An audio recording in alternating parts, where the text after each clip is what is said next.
you follow the procedure, you have the finances, you are just, there is nothing like a visa rejection if at all you do everything right and correct. Well, there are cases where the beautiful people, welcome back to our YouTube channel, and thank you so much for joining the channel today. If this is your first time of joining, please do not forget, press the subscribe button and make sure you subscribe, because if you do subscribe, you are equally telling YouTube that this video is important. Please, if you find our content interesting, press the like button so that we can get other people to watch this video. Now, this is an update I want to give to you, and before you keep watching this video, or before you continue to watch, I want to draw your attention to the fact that this country I'm going to be talking about, applications for admissions are open right now. So if you want to start studies next year around August, then this is the right time to start looking at universities in this country. And one of the most important things you should note in this particular country, or with universities in this country, is that they do not ask for visa interview. You know, with America, maybe with other countries like Poland, United States, and maybe France and all the other countries in Europe, when you are about to apply for a visa, you always get to go for an interview. Yes, there is always an interview, but with this particular country, there is no interview you are going to do. And trust me, if you do everything right, 98% is that you are going to get your visa granted. For every student that I know that have been applying, or that tried applying to this country, got the visa. But you have to understand something, it is not that affordable, but again, you can scale through, because in another video I'm going to tell you how you are going to go about this. There are scholarships available, okay? Trust me on this, I know what I'm talking about. Trust me, there are scholarships available. The reason they introduce scholarships now is because the government recently said that there is going to be an introduction of a tuition fee, and a lot of people were already giving up, and these monies were not small figures, you understand. So they have found a way around it for international students. Now, before, this country was free application, that is, you study for free, okay? The country I'm talking about is Norway, and before, Norway was free. That's, if you got admissions, you could study in Norway for free. But right now, as I speak to you, Norway is not free. But because of the huge amounts of tuition fee, the government find a way, and there are maybe some scholarships you can apply to. So this video is going to be about the requirements to study in Norway.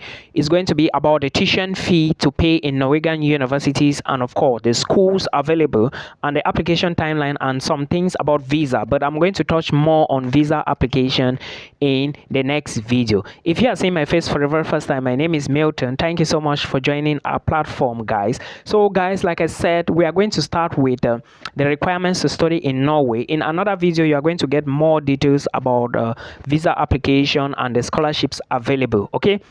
So now, pay attention to all the details, guys. If you want to study in Norway, understand that Norway is one of the Scandinavian countries, or a country in the northern hemisphere. The northern hemisphere I mean here is in northern Europe, all right? Very cold country, but of course a very great country. Those of you who are petroleum engineers and who have some knowledge or background knowledge in oil production, or who are looking for mineral resources, Norway is a very good country to consider, okay?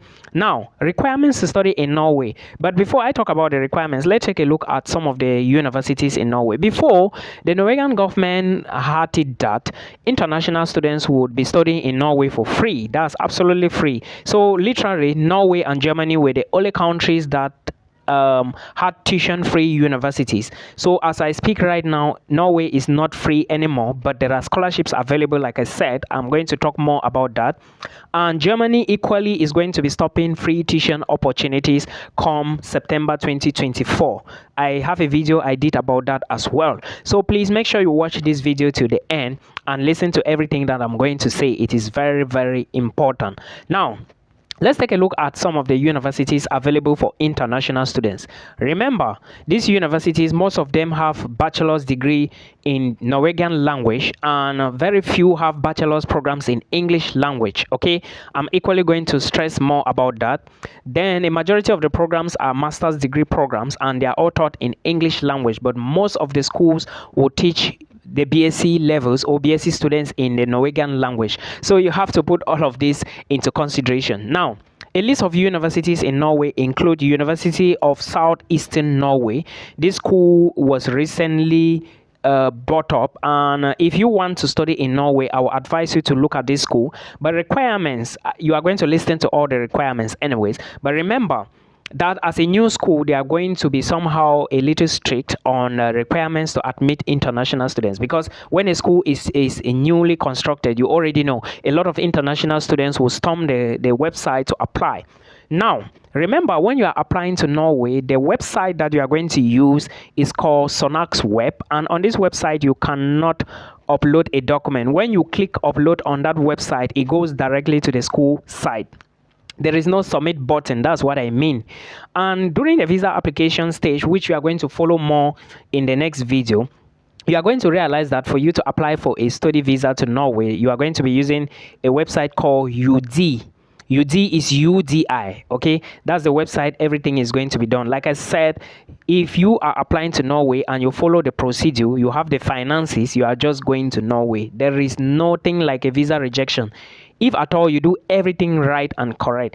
Well, there are cases where they might ask for individuals to bring extra documentations, like the case of Lithuania now, but it is not that often. Like if you omit a document, they will inform you to bring the document or upload it, but not like they will reject your visa, because of course there is a lot of money involved, and I'm going to talk about that. Not like the money belongs to the Norwegian government, it belongs to you, but you have to block it. Okay, that's the system you are going to be using. Let's look at some schools. University of Southeastern Norway is the first. Then we are going to talk about Norway University. Norway University is one of the few schools in Norway that have English programs taught at bachelor's level. That is to say, they have programs at bachelor's level that you can study in English. And an example, I think biology is in English at BSc level, and a whole lot of other programs. There is a fishery program as well. So guys, you have to check all their websites, and remember, admissions is open in some of these schools as I speak. This is October, and admissions usually start in Norway from October 1st to December 1st. Some schools go to the extent of accepting application from January, February the next year. So if you want to study maybe things related to management, business, informatics or stuff, you should be checking the University of Stavanger, and they usually extend application to like January, February, but I'm going to check again. So I'm just giving you the list now, so you go through the website. The University of Stavanger is another one. We have the University of Oslo, which is located in the capital city of Oslo. Then you have the University of Bergen, you have the University of Tromso, okay, then you have the University of Stavanger. I mentioned that already. Then there is also Norwegian University of Life Sciences and Norwegian University of Technology. These are other schools, and you equally have the University of Arga. So you have to check these few. These are not all the schools in Norway. I'm just giving you a brief background of some of them you can locate. Okay, I'm going to try to put some links in the video description box. If you need a one-on-one consultation with me on anything study abroad opportunities, guys, books from the video description box. There will be links there for you. I hope you understand. Now, also remember that if you really want to migrate to Norway, first, you cannot move with a family, okay? You can only go alone, and maybe your family joins you later. Remember, you are not going to be applying for the visa. Well, you may be applying for the visa, but it is usually called a residence permit because it's going to be more than 3 months. When you go to that UDI website, you are going to find a lot of those visas to apply. Like you are going to find different visa categories, maybe visit visa, family reunion, study visa, employment visa, all the rest. But your category is the study visa, which is that of more than 3 months, because all those other visas are usually for less than 3 months. So you have to put this into consideration. It is important. Now we have talked about some of the schools in Norway. Now what are we going to look at? Let's look at the requirements. If you want to study a bachelor's program in Norway in English language, then you will certainly need to provide an IELTS, which is the International English Language Testing System, or a TOEFL score, test of English as a foreign language. And equally remember that in Norway, you are not going to be paying anything like an application fee. It wasn't, and presently is not. Maybe it will be implemented in future or brought in future. So this is for the language requirements. Now, also remember that there is something called country-specific requirements. Those who come from various countries, there is something they usually do. Norwegian universities usually do, like they will ask you to go to some ministries or some bodies to make sure your certificate is well recognized before you can apply. However, you also need your WAEC certificate if you are Nigerian to apply your O levels and A level certificate if you are from Cameroon. If you did by the French system, you would probably have the probatoire and the baccalaureate and the cap and the baccalaureate.